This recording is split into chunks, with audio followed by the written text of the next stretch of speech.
Clemson was sharp against the Florida Atlantic Owls, and as they say in one of my favorite movies, Shawshank Redemption, hope is a dangerous thing.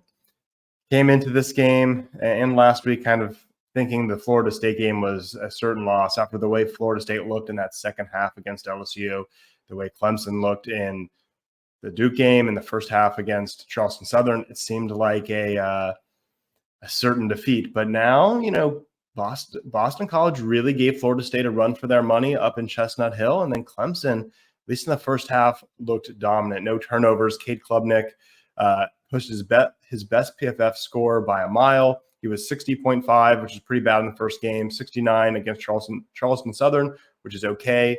And then he posted an 83.4, which is excellent. He only had 169 yards on 16 for 27 passing, but 3 touchdowns to no turnovers at all, which is the key. Hey, if you enjoy this content, please subscribe to this channel. It's really helping it grow. We're over 500 now, so I'd appreciate it if you could subscribe. And if you've already done so, thank you. All right, let's dive into some of this. I thought the wide receiver play was interesting, to say the least. Bo Collins had a huge day against Charleston Southern, going well over 100 yards. Very quiet in this one. He had 10 yards. He had a bad drop. It's Antonio Williams is great. He's Clemson's best receiver.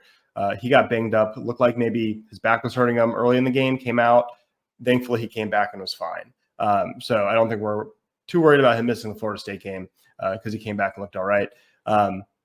But beyond him, it's just going to be whoever steps up that day. And I don't think it's probably realistic to assume that Bo Collins is going to be a legit number one receiver, or Adam Randall may have been overhyped coming into the year. I'm not sure why Coach Sweeney does this. He did it with Ngata for 4 years, and it kind of feels like, Groundhog Day here.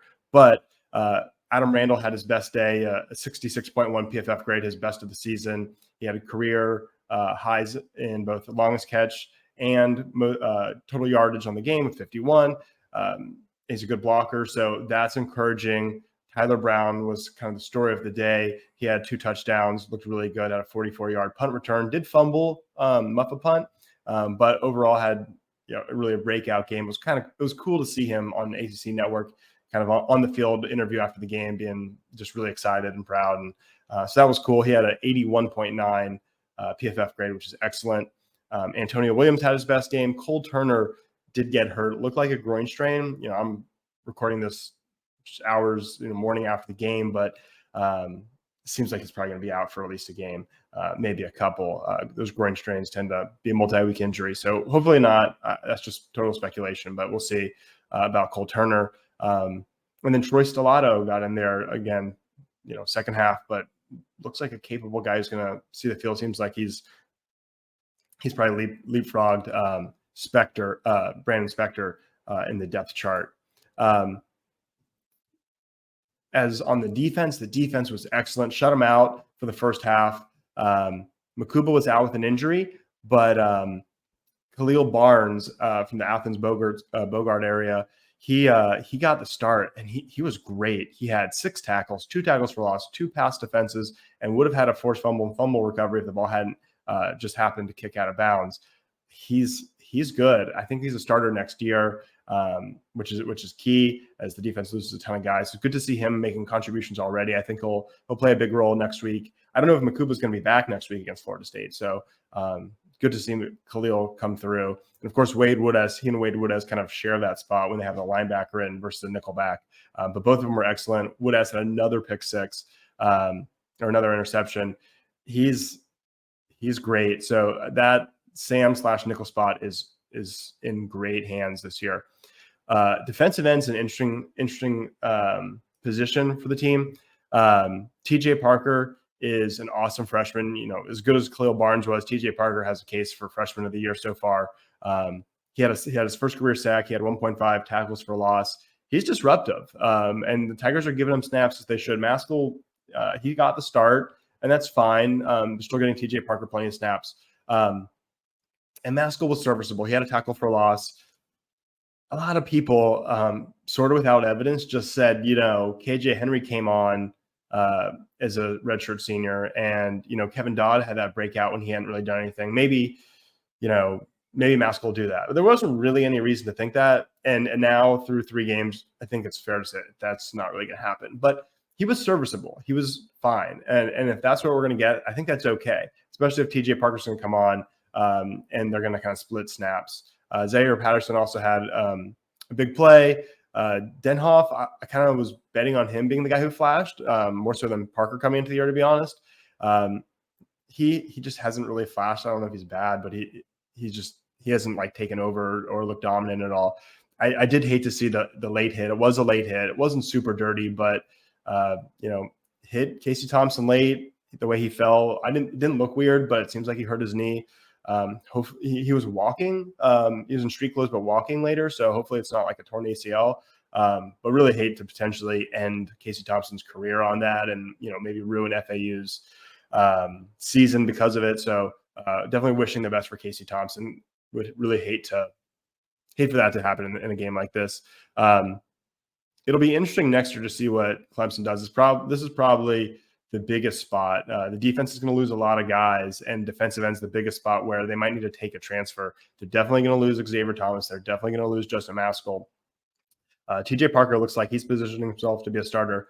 The other defensive end spot, you either have a freshman, you have Denhoff, or you have Zaire Patterson. There's one thing to say people waited their turn, but if they're not proving it on the field the year prior, it may be a spot where that's where we're going to be looking to see if Dabo's willing to take a transfer in a spot of clear need. So we'll see how that develops, of course, throughout the season. Kind of on the other end of that is Florida State took Fentrell Cypress, the top cornerback in the ACC. They took him from Virginia when he entered the portal. It wasn't a huge need for Clemson at cornerback, but it seemed like a missed opportunity. But I got to say, Clemson's corners have been awesome. Sheridan Jones, they almost don't throw his way. Nate Wiggins had a pick six to start the game. He's an NFL prospect. I think he's gone after this year. He's been excellent. Jaden Lucas has really emerged. He's still got the shoulder kind of harness thing, but he had shoulder surgery. He seems more confident. He's a great cornerback. And Toriano Pride, we haven't seen as much of him this year, which I thought was odd. I thought he was the third guy, and now it seems like he's more the fourth guy. But he played in this game, and I'm still high on Toriano Pride. So that's four guys that are contributing. Then you got Shelton Lewis, who will take a bigger role next year, but Lucas and Pride next year could be a good duo. So that cornerback group's been really good. It's been really encouraging to see. So I'll have separate videos on Florida State, but kind of to circle back to the theme of hope here is they're going to play like this. They can beat Florida State. And Florida State really only won because Boston College had 18 penalties. If they play like that and Clemson plays like they did against FAU, it's a blowout. Now, I don't think that'll happen. I think Florida State was looking past them, but now we're thinking this is going to be a game. And speaking of that, Robert Gunn missed another field goal. He's one for three, hasn't hit anything over 30 or more. That's a pretty big concern. Dabo's got a week to figure it out, but with Liam Boyd transferring to UNC, I don't know what you do. I mean, you definitely go for it more often, but it feels like that Florida State game is going to be very competitive. You hate to lose on a field goal, right, or an extra point. Robert Gunn missed an extra point. So I don't know if that's something he could figure out, or they're going to have to adapt their strategy and kick fewer field goals, go for it more often, or if there's someone else that could step up. I don't know, but that's going to be a big point of practice this week, I'm sure. So we're going to have a ton of Florida State content. With a Duke loss, it's really a season-defining game for Clemson. Now, you lose that, you're counting on either Duke losing twice, which is possible, or Florida State losing twice, which is unlikely, and Clemson running the table in the ACC with road games at Miami and NC State still upcoming. So, beat Florida State, you feel good about winning the ACC. Lose to Florida State, you don't feel good about even getting in the game in the ACC championship in Charlotte. So, huge game. We'll have a lot of content to talk about with that. Before we get out of here, just a quick channel announcement. I did post a separate channel announcement video if you're interested, but thank you to everyone who's subscribed. We've now hit 500 subscribers. So that's the first step to get to channel monetization. Not putting any paywalls or hidden content at this point, but there is a new thanks button at the bottom where you can give small amounts just to kind of say thanks for the free content and also get an invite to our Bunches group. Go check out the channel announcement for more on that. But thanks for watching. Stay tuned for all the Florida State content we'll have coming up, and go Tigers.